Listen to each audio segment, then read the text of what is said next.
안녕하세요. 이든입니다. 오늘은 수능 특강 고전산문 첫 번째 작품인 이야기 주머니를 읽어드리겠습니다. 구술문학이어서 눈으로 봐서 이해하기는 좀 힘들 것 같아서 제시문을 읽어드리고 간단한 해석을 해드리겠습니다.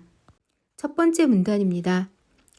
그 전에 참 대갓집에서 독선생을 앉혀놓고 아들 공부를 떡 시키는데 이놈이 공부를 안 어. 그 전에, 예전에 대갓집, 양반집, 독선생, 지금으로 치면 가은생님 정도 될 거예요.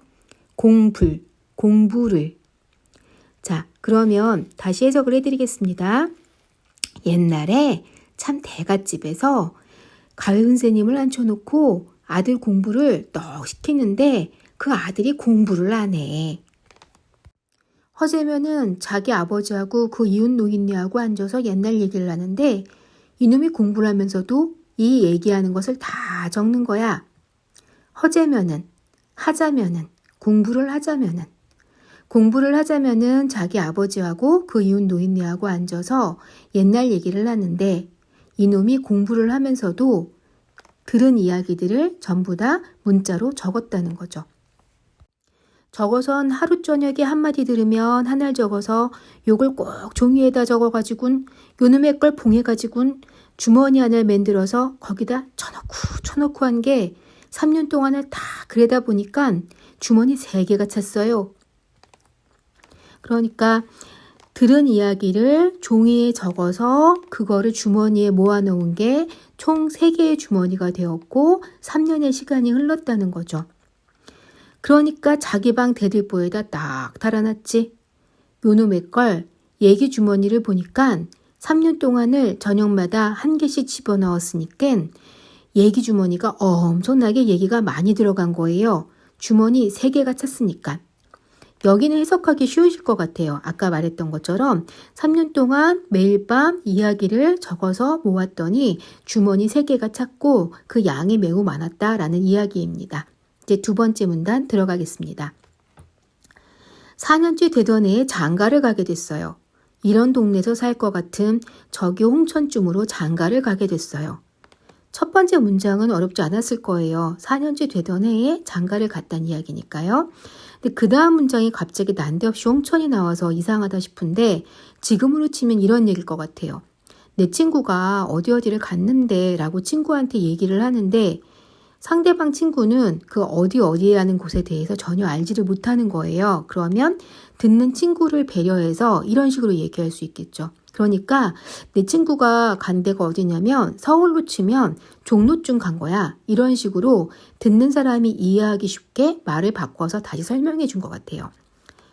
이런 영을 하나 넘어가야 하는데 그 전에 왜 가마에다 이렇게 가야 되잖아요. 영은 고개입니다. 장가를 가는데 가마를 타고 고개를 넘어가게 되었다는 얘기죠. 그런데 내일쯤 출발하게 되면 오늘쯤 자기 아버지가 이제 하인들이 있으니까 하인더러 명령을 하는 거야. 그러니까 가마를 타고 고개를 넘어가기 위해서 해야 될 일들을 하인들에게 나눠서 알려주시는 거죠. 너는 내일 누구누구 가마 모시고 누구는 손님 접대를 해라. 이렇게 참 정해줬단 말이야. 자, 그 다음 문단 넘어갑니다. 그런데 그 가마 모시고 그 샌님 도령을 모시고 영 넘어갈 그 종이 그러니까 가마를 모시고 샌님을 모시고 고개를 넘어가는 임무를 맡은 하인이 참 동짓딸인데 헛개눈이 밤에 갑작스레 이렇게 와서 눈을 실러 그 도련님 방 문턱을 이렇게 돌려 실재니까 그 동짓딸의 헛개눈이 밤에 갑작스럽게 내려와서 눈을 쓰려고 도련님 방 문턱 근처를 쓸고 있는데 그 방은 도련님은 없고 빈 방인데 얘기 소리가 중중중중 나더라는 얘기예요. 근데 이상한 건 도련님 방 근처를 쓸고 있는데 도련님은 없는 빈 방인데 얘기 소리가 나는 거죠.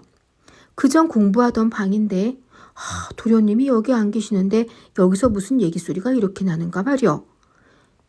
다 이해하실 수 있죠, 이 부분은. 그래서 귀를 이렇게 찌우들으니까 아주 여러 사람이 떠드는 게 이놈의 새끼가 우리 주머니를 넣어 가두고 안 풀어놓는다 는 얘기야. 그럼 이때 이놈은 누굴까요? 주머니에 넣어서 안 풀어준 존재니까 아마도 이 집 아들일 것이고 우리라고 말하는 사람들은, 존재들은 그 이야기 주머니, 이제 본문에서는 귀신이라고 표현했어요. 귀신들이 되겠죠.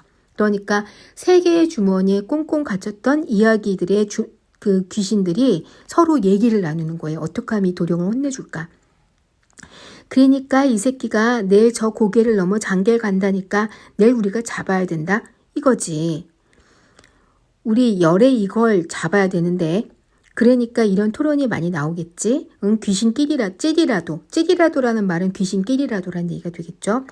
그럼 그걸 어떻게 잡아야 되느냐. 그러니까 내 말 들어라.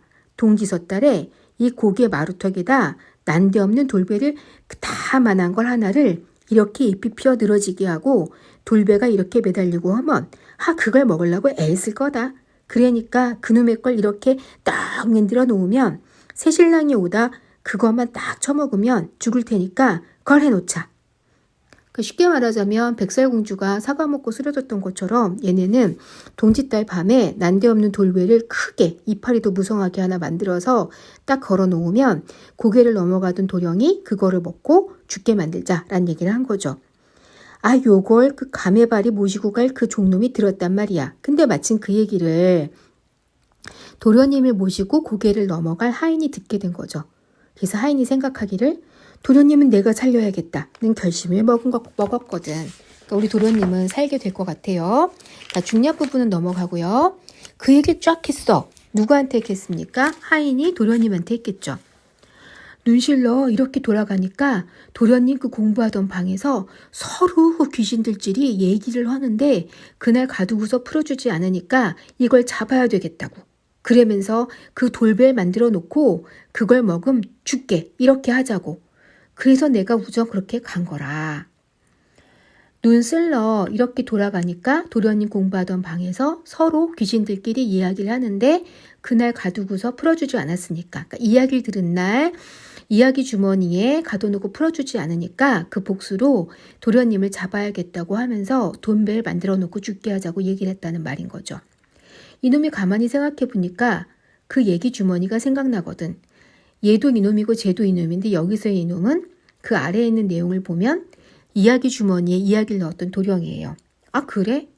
그래선 참 자기 공부하던 방에 가보니까 대류보에다 얘기 주머니 3개 이렇게 똘똘 말아선 이렇게 주머니 속에 가득가득 채워놓은 게 매달려 있거든.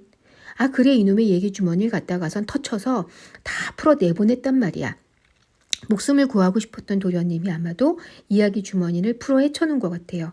그때 헤쳐보냈는데 겨우 나는 그 놈의 걸 주워 듣다 보니까 그저 한반 주머니밖에 못 가졌어요. 이걸로 끝납니다.